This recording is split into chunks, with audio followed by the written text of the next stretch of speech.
Railway protection force, state railway police અને railway વાણિજ્ય વિભાગના સહયોગથી આજે વાપી રેલવે સ્ટેશન પરિસરમાં એક પ્રભાવશાળી ફ્લેગ માર્ચનું આયોજન કરવામાં આવ્યું હતું. આ કાર્યક્રમનું નેતૃત્વ આરપીએફ ઇન્સ્પેક્ટર શ્રી આશિષ તિવારી અને જીઆરપી પોલીસ ઇન્સ્પેક્ટર શ્રી વૈભવ દ્વારા કરવામાં આવ્યું હતું. આ કૂચનો મુખ્ય ઉદ્દેશ સ્ટેશન પરિસરમાં સુરક્ષા વ્યવસ્થાને મજબૂત બનાવવાનો અને મુસાફરો અને સામાન્ય નાગરિકોમાં સુરક્ષા પ્રત્યે આત્મવિશ્વાસ અને જાગૃતિ વધારવાનો હતો. ફ્લેગ માર્ચ આરપીએફ પોસ્ટથી શરૂ થઈ સમગ્ર સ્ટેશન પરિસર, platform, waiting room, parking area, parcel office અને મુખ્ય પ્રવેશદ્વારમાંથી પસાર થઈને ફરીથી આરપીએફ પોસ્ટ પર સમાપ્ત થઈ. બેઠક દરમિયાન તમામ વિભાગોના અધિકારીઓ અને કર્મચારીઓ સંપૂર્ણ તકેદારી અને શિસ્ત સાથે સામેલ થયા હતા. આ પહેલથી મુસાફરોમાં સલામતી પ્રત્યેનો વિશ્વાસ વધ્યો છે અને વિવિધ વિભાગો વચ્ચે સંકલન અને સહયોગની ભાવનાને પણ મજબૂત બનાવી છે. અધિકારીઓએ ખાતરી આપી હતી કે રેલવે પરિસરમાં સુરક્ષા અને શિસ્તને વધુ મજબૂત બનાવવા માટે ભવિષ્યમાં આવા કાર્યક્રમો નિયમિતપણે યોજવામાં આવશે.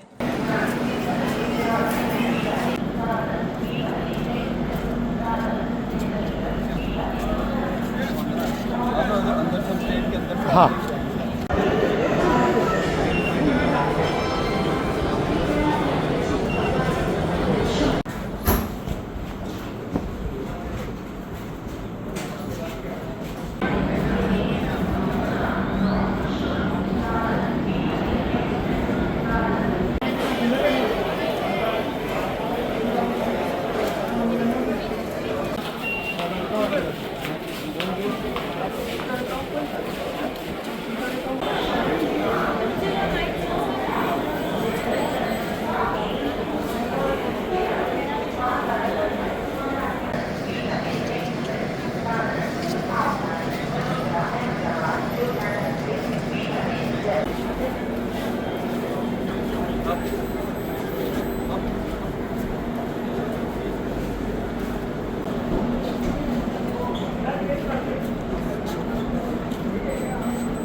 આઠ મેના રોજ એસએસસી ગુજરાત માધ્યમિક શિક્ષણ બોર્ડ ધોરણ 10નું પરિણામ જાહેર થયું હતું, જેમાં બીઆરજેપી પારડીવાલા અંગ્રેજી માધ્યમ શાળામાં અભ્યાસ કરતા 6 વિદ્યાર્થીઓ A1 ગ્રેડ પ્રાપ્ત કરી શાળાનું નામ રોશન કર્યું છે.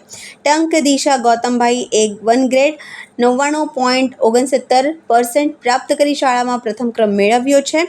પટેલ આયુષી શૈલેષભાઈ A1 ગ્રેડ 99.35% સાથે દ્વિતીય ક્રમ પ્રાપ્ત કર્યો છે. પટેલ ઝીલ જીતેન્દ્રભાઈ A1 ગ્રેડ 98.81% મેળવી થર્ડ સ્થાને આવ્યા છે. ટંડેલ યશવી જગદીશભાઈ A1 ગ્રેડ 98.52% મેળવી ચોથો ક્રમ મેળવ્યો છે. પટેલ વીર નૈનેશભાઈ A1 ગ્રેડ 97.64% પ્રાપ્ત કરી પાંચમો નંબર મેળવ્યો છે. ત્યારે શાહ યશવી હાર્દિકભાઈએ A1 ગ્રેડ 97.2% પ્રાપ્ત કરી છઠ્ઠો ક્રમ મેળવ્યો હતો. આમ ધ પારડી એજ્યુકેશન સોસાયટી સંચાલિત બીઆરજેપી પારડીવાલા અંગ્રેજી માધ્યમ શાળાનું 97.52% પરિણામ આવતા શાળામાં ખુશીનું માહોલ જોવા મળ્યું છે. ઉપરોક્ત તમામ વિદ્યાર્થીઓને શાળાના આચાર્ય Shrimati doctor Chanchala Bhatt, the Pardi education society પ્રમુખ શ્રી હેમંતભાઈ દેસાઈ તથા અન્ય ટ્રસ્ટીશ્રીઓએ તેમજ સમગ્ર સ્ટાફે હૃદયપૂર્વક અભિનંદન પાઠવ્યા હતા. આ જ રીતે ઉત્તરોત્તર પ્રગતિ કરતા રહે એવી અંતરના ઉડાનથી શુભ આશીષ પણ આપ્યા હતા.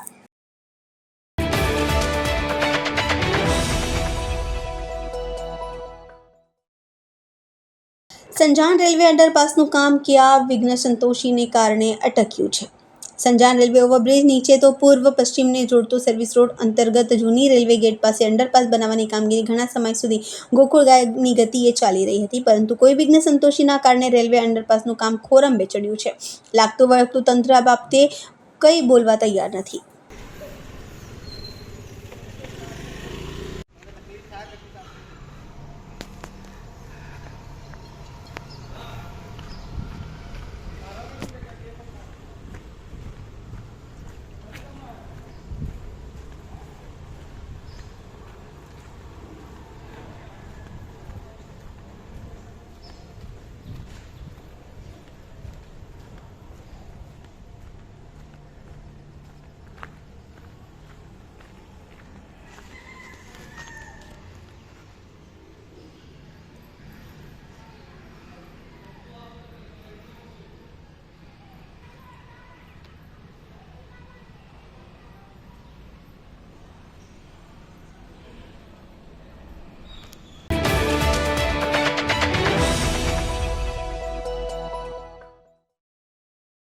રાજસ્થાન એવા સંગઠન દ્વારા 9મી મેના રોજ ડૉક્ટર એપીજે અબ્દુલ કલામ કોલેજના ઓડિટોરિયમમાં મહારાણા પ્રતાપ જયંતિ કાર્યક્રમની ખૂબ જ ધામધૂમથી ઉજવણી કરવામાં આવશે. આ કાર્યક્રમમાં વધુમાં વધુ સંખ્યામાં ભાગ લેવા સૌને વિનંતી છે. ખાસ હવામાનની સ્થિતિને ધ્યાને રાખીને બાઇક રેલી અને સરઘસ રદ કરવામાં આવી છે.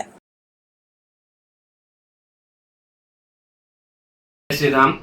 राजस्थान सेवा संगठन दादरा के द्वारा हर साल बहुत भव्य प्रोग्राम महाराणा प्रताप जयंती का किया जाता है।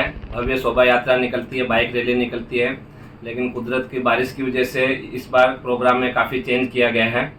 प्रोग्राम में बाइक रैली जो रामदेव बाबा मंदिर से दादरा आने वाली थी वो बाइक रैली कैंसिल की गई है। जो शोभा यात्रा थी जो दादरा से टाउन हॉल से होकर लवाछा जा रही थी प्रोग्राम स्थल पे, उसको भी कैंसिल किया गया है। और साथ के साथ प्रोग्राम स्थल भी हमको चेंज करना पड़ा है। प्रोग्राम स्थल जो पहले लवाछा में जो था विरल भाई के ग्राउंड पे, उसकी जगह अभी एपीजे अब्दुल कलाम में है।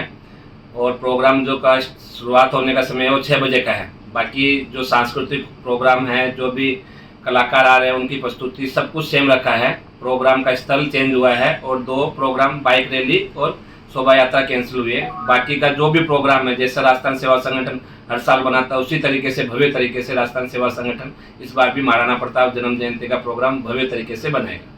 अब राजस्थान सेवा संगठन की तरफ से विनम्र निवेदन है कि पूरा समाज सिलवासा, वापी, दमन जो भी भाई प्रोग्राम में आते हैं उनका विनम्र निवेदन है कि वो ज़्यादा से ज़्यादा संख्या में एपीजे अब्दुल कलाम सिलवासा में जो ऑडिटोरियम है गवर्नमेंट का उसमें सब लोग आवे। पूरा प्रोग्राम उधर ही है। शाम को 6 बजे से प्रोग्राम शुरुआत हो जाएगी। तो बच्चों का सांस्कृतिक प्रोग्राम रहेगा, जो विशेष मुख्य अतिथि उनका स्वागत समारोह रहेगा। फिर बाद में जो निमंत्रित किए गए कलाकार हैं जिनको बुलाया गया वो अपना प्रस्तुति देंगे। माली समाज द्वारा गैर नृत्य का आयोजन किया जाएगा और खाने की व्यवस्था भी रखी गई है। अंकुर भाई, ये कार्यक्रम में जो कलाकार आ रहे हैं वो कौन है और कहाँ से आ रहे हैं? कि हमारे जो सांस्कृतिक प्रोग्राम के लिए कलाकार आ रहे हैं, कौशल्या जी रामावत और उनकी छोटी बहन पूजा जी रामावत आ रही हैं। और हमारे जो मुख्य अतिथि के रूप में शिव विधानसभा जो राजस्थान के बाड़मेर में पड़ती है वहाँ के विधायक श्री रविंद्र सिंह भाटी जी भी पधार रहे हैं।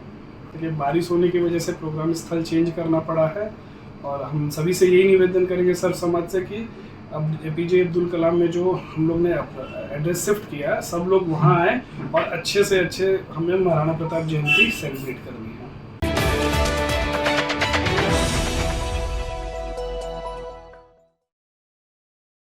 કિલ્લાપારડીમાં પ્રજાપિતા બ્રહ્મકુમારી ઈશ્વરીય વિશ્વવિદ્યાલય દ્વારા 8 થી 14 વર્ષના ઉંમરના બાળકો માટે એક શાઇનિંગ સ્ટાર સમર કેમ્પનું આયોજન કરવામાં આવ્યું હતું. આજના બાળકો ખૂબ જ ટેલેન્ટેડ છે. તેમને સ્કેટિંગ, સાયકલિંગ, કરાટે, પેઇન્ટિંગ, સંગીત જેવા વિવિધ ક્ષેત્રે ખૂબ જ આગળ છે. પરંતુ આજની ભાવિ પેઢી અંદરથી ખોખલી, શક્તિહીન અને આધ્યાત્મિક શક્તિથી ખાલી બનતી જાય છે.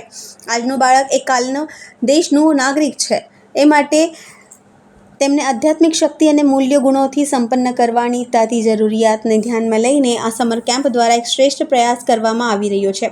કેમ્પ દરમિયાન બાળકોને વેલ્યુઝ ગેમ્સ, ડ્રોઈંગ કોમ્પિટિશન, માતૃપિતૃ વંદના, વિવિધ કલ્ચરલ પ્રોગ્રામ વગેરે વિવિધ પ્રવૃત્તિઓ દ્વારા બાળકોનું ધ્યાન માનવીય મૂલ્યો, પ્રામાણિકતા, નમ્રતા, ઈમાનદારી, ધીરજ, શાંતિ તરફ અગ્રેસર થાય. ઉપરોક્ત માહિતી આપતા કિલ્લાપારડીના સંચાલિકા રાજયોગિની બ્રહ્મકુમારી પારુલબેને જણાવ્યું હતું કે કોઈ વ્યક્તિ જન્મથી મહાન નથી થતો, એ પૈસાથી કે હોદ્દાથી મહાન નથી બનતો, પરંતુ મૂલ્યથી મહાન બને છે. એ માટે બાળકોને મૂલ્યનિષ્ઠ બનાવવામાં આપનું ધ્યાન હોવું જોઈએ. આગામી બીજો સમર કેમ્પ હવે ઉદવાડા બ્રહ્મકુમારીઝમાં 8 મે થી 11 મે સુધી રહેશે.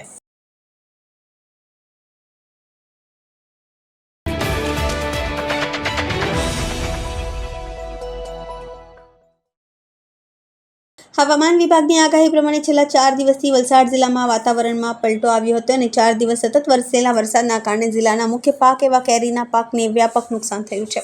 આથી ખેડૂતોએ આ વર્ષે પણ રાતા પાણીએ રોવાનો વારો આવ્યો છે.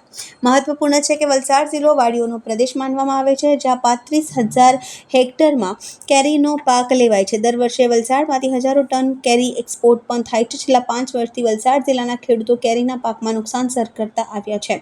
જો કે આ વર્ષે સિઝનની શરૂઆતમાં જ આંબા ઉપર ભરપૂર મંજૂરીઓના કારણે ભરપૂર પાક થશે અને ગત વર્ષોનું નુકસાન આ વખતે ભરપાઈ થઈ શકશે તેવી ખેડૂતો અપેક્ષા રાખી રહ્યા હતા. જો કે કેરીના પાકને હવે તૈયાર થઈ હતો અને કેરીની સિઝન જ શરૂ થઈ હતી. એવા સમયે છેલ્લા 4 દિવસથી બદલાયેલા વાતાવરણ અને વરસાદના કારણે કેરીના પાકને વ્યાપક નુકસાન થયું છે. જિલ્લાના તમામ તાલુકાઓમાં સરેરાશ 1.5 થી 2 ઇંચ જેટલો વરસાદ વરસ્યો હતો અને તોફાની પવન ફૂંકાતા આંબાવાડીઓમાં કેરીઓ ખરી પડી હતી તો કેટલીક જગ્યાએ વાડીઓમાં કલમો પણ જમીનદોસ્ત થઈ હતી. આથી ખેડૂતોના મોઢે આવેલો કોળિયો છીનવાઈ ગયો છે અને આ વર્ષે પણ છેલ્લી ઘડીએ ખેડૂતોએ મોટું નુકસાન સહન કરવાનો વારો આવ્યો હતો. આથી ખેડૂતોની સ્થિતિ દયનીય છે. જિલ્લામાં કેરીના પાકમાં થયેલ વ્યાપક નુકસાનના પગલે ખેડૂતો સરકાર સમક્ષ મદદની માંગ કરી રહ્યા છે. તો પરિસ્થિતિને જોતા વલસાડ જિલ્લા કલેક્ટરે પણ વરસાદ અને મિની વાવાઝોડા જેવા માહોલના કારણે કેરીના પાકને થયેલા નુકસાનીનું સર્વે કરી વહેલી તકે સરકારને રિપોર્ટ કરી જરૂરી કાર્યવાહી કરશે તેવી ખાતરી આપી છે. ખેડૂતોને નુકસાન બહુ છે આ વખતે તો કે હવા બહુ ચાલે, એમાં ઝાડ બી પડ્યા છે, કેરીનું બી નુકસાન છે ને જે ઝાડ પર કેરી હતી તે તૈયાર માલ બધો ખરી ગયો છે ને એમાં મારે પોતાને બી 70-80 મણનું નુકસાન થયું છે. કેટલા એકરની વાડી છે? મારી 20-25 એકરની વાડી છે ને એમણે પાછો હવામાન વિભાગે આપી છે કે 15-16-17 હજાર કંઈ પાછું માવઠાની આગાહી આપી છે. તે જો પાછું આવે તો આ છે તેમાંથી બી અમે એ થઈ જાય ખેડૂત લોકો, એવું છે. હાલમાં જે કેરીનો પાક જે લાગેલો છે તો કઈ રીતનું નુકસાન થઈ શકે છે? હાલમાં તો હવા ચાલે પવન આવે ને એનાથી વાવાઝોડાથી જ નુકસાન થાય છે. આમ બીજું તો કોઈ એટલું બધું નુકસાન નથી. વાવાઝોડાથી વધારે ભારેમાં ભારે જે વાવાઝોડાથી ઝાડ પડી જાય, કેરી પડી જાય, એ જ બધું એનાથી બહુ નુકસાન થાય. આના માટે દવાને બધું છાંટવી પડે? દવા તો અમારે આ કમસે કમ મારે 6 સ્પ્રે તો મારે પોતાના થઈ ગયા છે. હવે દવા પાણીનો ખર્ચો, મજૂરીનો, ટ્રેક્ટરનો કાઢો બી અમારે હમણાં તો એ છે. હવે સરકાર એનું સર્વે કરાવે ને ખેડૂતોને કંઈ રાહત આપે, એવું કંઈ અમે સરકારને ઈચ્છીએ છીએ. સરકારશ્રીને હાલમાં જે વાતાવરણને લઈને અસર જે થઈ છે તેની લીધે કેરીનો ભાવ કેવો હશે? કેરીનો ભાવ તો હમણાં તો એવા ફિલહાલ તો કંઈ દેખાતું નહીં મળે. કાલે જ અમે જે કેરી પડેલી એને જે માર્કેટમાં લઈ ગયા તો 250 ને 300 રૂપિયા લોકો વાત કરે ખેડૂતોને આપવાને, ને પછી અમારે મજબૂરીમાં આપવા પડે ને કેરી બધી જે પડી ગઈ. હવામાનના લીધે આજે 5 વર્ષથી આ કન્ટિન્યુઅસલી ચાલતું આવેલું હવામાનના કારણથી ખેડૂત લોકો એમાં એટલા મુસીબતમાં મુકાયેલા છે કે આ વર્ષે જે અમે 1 મહિનો પહેલાં થોડું વાતાવરણ ખરાબ રહ્યું ને તેમાંથી પાસ થયા, પાક તૈયાર થયો અને અત્યારે જે 5-6 દિવસથી જે વરસાદ 3-4 દિવસ 5 દિવસથી આવે છે તે હવામાનના કારણે અમારા ઝાડ પડી ગયા છે અને કેરી એટલી 15-20 મણ કેરી પડી ગઈ છે. માર્કેટમાં અમારે કોઈ કેરીનો ભાવ પૂછતો નથી. ભાવ માર્કેટમાં બી ત્યાં લઈ જાય તો 100 ને 150 રૂપિયાનો ભાવ કરે છે. આ રીતે અમારે ખેડૂતો લોકોને જો દવાના પાણીને મજૂરી એટલી મોંઘી છે કે અમે કરીશું તો અમે કેવી રીતે આ આગળ વધીશું ખેડૂત લોકો.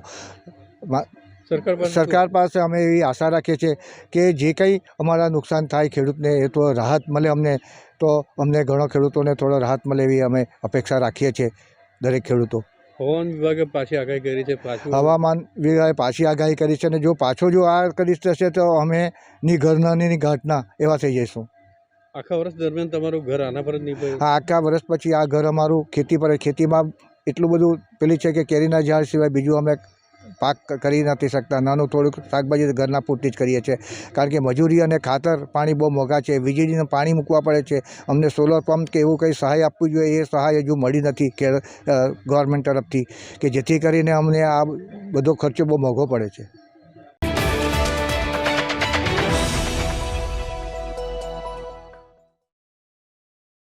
વાપી નેશનલ હાઈવે નંબર 48 નજીક આવેલ પુરુષ અધ્યાપન મંદિર પીટીસી કોલેજ ખાતે આગામી 13 મે થી 19 મેની દરમિયાન શ્રીમદ ભાગવત સાપ્તાહિક કથાનું આયોજન કરવામાં આવ્યું છે. આ આયોજનથી વાપીની જનતાને માહિતગાર કરવામાં આયોજકો દ્વારા એક પત્રકાર પરિષદનું આયોજન કરવામાં આવ્યું હતું. આ પત્રકાર પરિષદમાં વિશેષ ઉપસ્થિત રહેલા આનંદા યોગાશ્રમ ટ્રસ્ટના અધ્યક્ષ અને યોગ ગુરુ શ્રી ગણેશાનંદજીએ જણાવ્યું હતું કે તેમના ટ્રસ્ટ દ્વારા શ્રીમદ ભાગવત કથાનું આયોજન કરવામાં આવ્યું છે, જેનો ઉદ્દેશ વાપીમાં યોગ ગ્રામ નિર્માણ કરવાનો છે.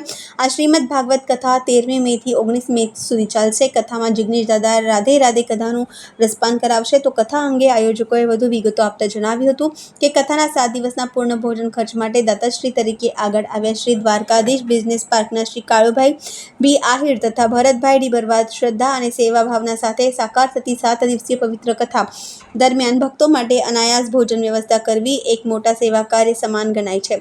આ સેવા યજ્ઞમાં સહભાગી બનીને શ્રી દ્વારકાધીશ બિઝનેસ પાર્કના શ્રી કાળુભાઈ બી આહિર તથા શ્રી ભરતભાઈ ડી બરવાદ દાતાશ્રી તરીકે આગળ આવ્યા છે. તેમણે સમગ્ર 7 દિવસ માટે કથાના તમામ भोजन खर्च की जवाबदारी उठावी है.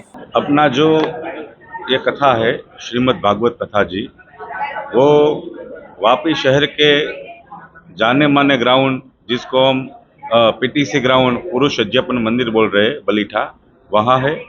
और इस कार्यक्रम के अंतर्गत कहीं सांस्कृतिक कार्यक्रम भी है, जिसके अंदर 2 दिन 15 और 16 तारीख को सुबह योग का आयोजन है।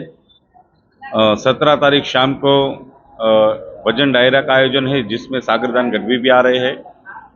15 तारीख को पारिवारिक जो कृष्ण भगवान के संवाद से बना जो भागवत जी है, उनके साथ जो हमारे ऋषि मुनियों ने जो संशोधन किए हैं, रईस मनियार जी के अंतर्गत है। और पारिवारिक प्रसंग के अंतर्गत मनीष वगासिया जो मोटिवेशन स्पीकर है, उसका भी कार्यक्रम 16 तारीख को है। 17 तारीख सुबह हमारी बेटियों के लिए, नारी शक्ति के लिए, अवेयरनेस के लिए एक अच्छा कार्यक्रम है, जो हमारी माता बहनों के चरणों में अर्पित है। ऐसे कई कार्यक्रम हमारे कथा के अंतर्गत हो रहे हैं। उसके साथ में सेवा की प्रवृत्ति भी हो रही है, जिसके अंदर हमने ब्लड डोनेट का कार्यक्रम कर लिया है संपन्न। उसके साथ 51 बहनों को हम जो उनके घर को चल सके वो राशन किट दे रहे हैं। 5 समूह लग्न जो सामूहिक विवाह बोल रहे हैं वो कर रहे हैं। उसके साथ साथ जो लोग अपेक्षित है कि कोई ना कोई सेवा चाहिए, उसके लिए भी कार्य कर रहे हैं। वो कथा के अंतर्गत ही होगा, कथा पूर्णाहुति के बाद में नहीं, कथा के साथ साथ वो कार्य भी होते रहेंगे। और 7 दिन के अंदर हमारा एक ही आह्वान है, जहाँ जहाँ तक ये आवाज़ पहुँचे वहाँ वहाँ तक लोग जुड़े। हमारे इस भागवत कार्य के अंदर सातों के सातों दिन जितने लोग कथा श्रवण करने आएंगे, उन सभी के लिए महाप्रसाद का भी आयोजन किया है। वलसाड़ शहर के श्री कालूभाई आहिर और भरत भाई भरवाड़ की ओर से 7 दिन महाप्रसाद के लिए संपूर्ण जितने लोग हो उनके लिए व्यवस्था की हुई है।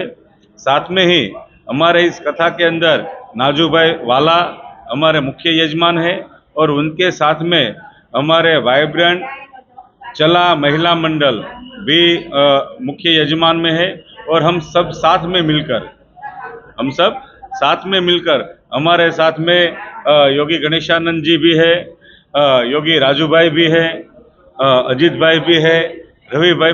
जिस नाम हरि एक है और नाम हजार है, ऐसे नाम कितने भी लो, लेकिन सबके अंदर जो परमात्मा है वो सब हमारे साथ में शक्ति दे रहे हो। और इस कार्य को अद्भुत बनाने के लिए सबका सहयोग मिल रहा है। उद्देश्य योग ग्राम का निर्माण है। उसी कथा 13 मई से 19 मई 2025 तक है। और कथावाचक जो है हमारे हैं विश्व प्रसिद्ध कथावाचक हैं जिग्नेश दादा राधे राधे। तो उनके श्रीमुख से ये कथा बोले जाएंगे। और इसका उद्देश्य है यहाँ पे योग ग्राम बनाना। वापी में पहली बार आया हूँ और अनुभव तो बहुत अच्छा है। आप लोग बहुत प्रेम दे रहे हैं, समाज का बहुत सहयोग मिल रहा है, इसके लिए समाज का हम बहुत आभारी हैं। गणेशानंद, अध्यक्ष आनंदा योगाश्रम ट्रस्ट। 1 सप्ताह तक चलेगी ये कथा, 13 मई से लेकर 19 मई 2025 तक। इसका सायकाल है 3 बजे से और हरी इच्छा तक।